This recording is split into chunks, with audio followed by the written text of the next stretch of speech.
Sitting by the Fire with Joel Bartley. Normally we discuss issues concerning censorship in America.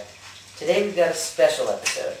We've got a special guest here, Michael Horn. Michael Horn, a censorship enthusiast who came to us all the way from down the street. Is that correct? Oh, Scottsdale. Scottsdale, Arizona. Okay, so a long way away. Not even close. Sam, it's nice to have you here. Welcome to the show. It's really good to be here. We had our viewers write in, and there's a lot of them. They have a few questions. First question we had was, who enforces the rules and regulations regarding TV censorship? So let me start by introducing the Telecommunications Act of 1996, which is the document that sort of outlines all the rules and regulations that TV stations must abide by regarding obscenity and violence on television. And the FCC, or the Federal Communications Commission, is the organization that executes and enforces the provisions of this act. So basically they're the ones that tell you that you can't say shit, cock, asshole, fuck. There's so many things. Now, with their goal is to protect these younger audience from obscene material. So what does this mean for movies that are played on television? Movies that are played on television.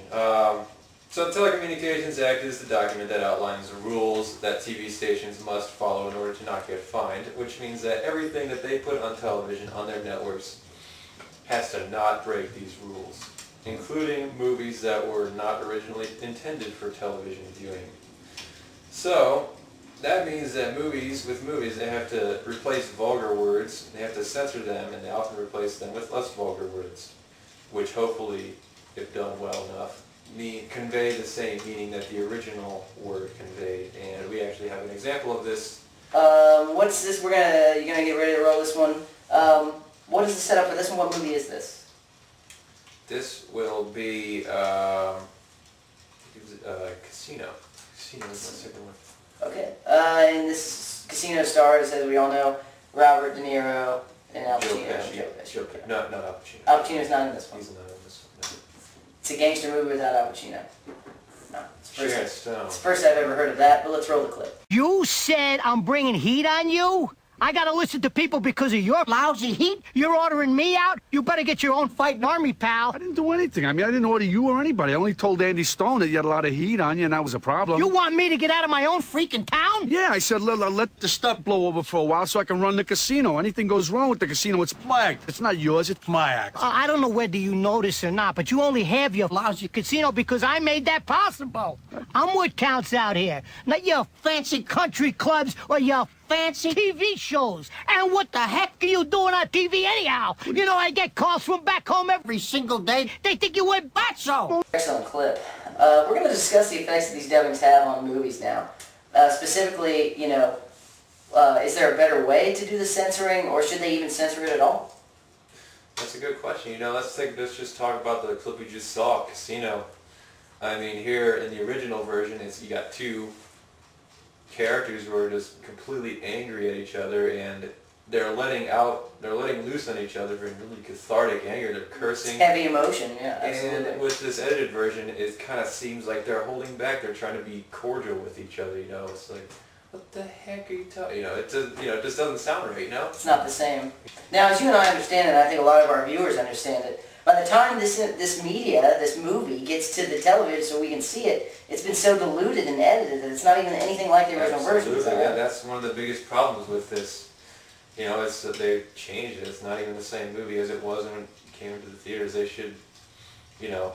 And a lot of people have a problem with this. Yeah, absolutely. It's almost not even right to put the director's name on the credits when they show it, because you know. And that's a lot of directors in Hollywood up in arms as well. Yeah. Not getting to show their true, because they feel it's an art form and it's their expression, and they're not getting to show what they originally intended to show. Right.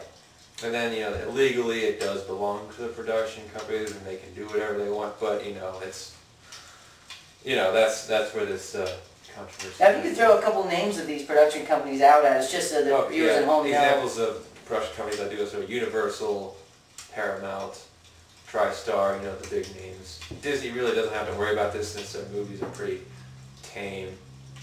Now, people have to be upset about that, right? They're not getting the original material. If they haven't seen this movie before, then they're not even getting the real effect. And I'm sure the directors can't be happy either. Directors are unhappy, but if you really want to see the raw, unedited version of the film, just fucking buy it. Why do the production companies even do this? I mean, why even edit it? Why edit it? Because it seems as though it's a strategy that the production companies have implemented in order to reach a wider audience of more people. More diverse group. Yeah, diverse, and just more people in general, just to get their movie out there. Because if you put a movie on television, more people are going to watch it. And, Absolutely. Basically, production companies release 3 versions of their movies. One is the theatrical release, which is pretty much how the director wanted it. A lot of times they do cut scenes that the director had in their original version, but aspect ratios change and nothing's really been censored, usually. Then there's the DVD release, which comes usually after the theatrical release, and that's pretty similar to the theatrical release, except sometimes they do have the director's cut and bonus features, etc. And with those 2 versions, they make revenue with ticket sales and DVD sales. And so the revenue for television versions comes when they sell the rights of the movies to the TV stations, the rights to air them on their network. And the TV versions are usually completely different. The aspect ratio has been changed to fit full-screen televisions or widescreen televisions, and you're losing a lot of picture when they edit that, when they make it smaller. About a third of the picture is gone when you do that. And a lot of the scenes have been cut in order to fit a time slot. And of course, obscene and violent material is censored and replaced with less. Now I know I can say this, and I can speak for probably everybody at home. I get a little bit outraged when I don't get to see the real unedited version and I have to watch this television show or this television movie that just doesn't have all the real effects of the movie. You're going to talk about, we got a few more clips here. Yeah. And you're going to talk about what these clips, how they've been altered and why. Is that right? I do, yes. This is the fun part. It's montage time. Montage time. I have had it with these motherfucking snakes on this motherfucking plane. I have had it with these monkey-fighting snakes on this Monday to Friday plane. Hand me the keys, you fucking cocksucker.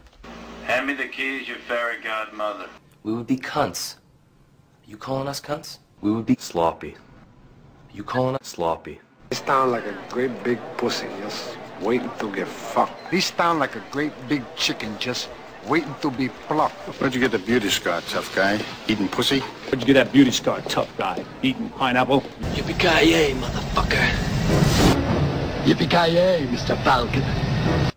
You're a smart motherfucker, that's right. You're a smart little sucker, that's right. Go home, jerk off, and that's all you gonna do. Go home, cool off, and that's all you gonna do. My eyes are wide fucking open. My eyes are wide focused open. I wasn't dating him. I was fucking him. I wasn't dating him. I was having sex with him. That's bullshit. That's bullcrap. This is bullshit, though, man. This is bullzo, man. Fuck you. Stuff you. You called my friend a faggot? You called my friend a maggot? Fuck you. Fuck you, Sam Rothstein. Fuck you. Freak you. Freak you, Sam Rothstein. Freak you. You are gonna fuck me over, aren't you? You are gonna blow me over, aren't you? See what happens, Larry? You see what happens when you fuck a stranger in the air? You see what happens, Larry? You see what happens when you find a stranger in the Alps? Wow, those are some fantastic clips. Yeah, see what I mean? Sometimes it just changes the movie because sometimes it accidentally turns an action movie into a comedy, and sometimes it's just puzzling, doesn't really make any sense, and all in all, sometimes it can just strip the heart right out of the movie. All in all, it just changes the movie, and I really don't know if there's really no solution to this. There are rules and regulations that these production companies have to abide by. So, a lot of people also think there should be more parental regulation. I know with the advances in technology, there's things like parental blocks, and people feel like that should be their responsibility. Now I know personally, I'll just let my kid watch anything. I'm never really home. I'm doing this show a lot, kind of a bad father, but I think he'll be just fine. I trust the production companies, and I think a lot of us do. Yeah, whatever. Well, I tell you what, it was really interesting talking with you today, and I really appreciate your insight. And thanks for stopping by. I really appreciate it. No problem. good to be here. Tune in next time. We have Alex, the butcher from down the street, going to talk to us a little bit about meat. Thank you for stopping by. This was another episode of Sitting by the Fire with Joe Bartley. Next up, we have the Marysfield High School Talent Show. And I just want to thank our producers, and especially Chet for showing us those video clips.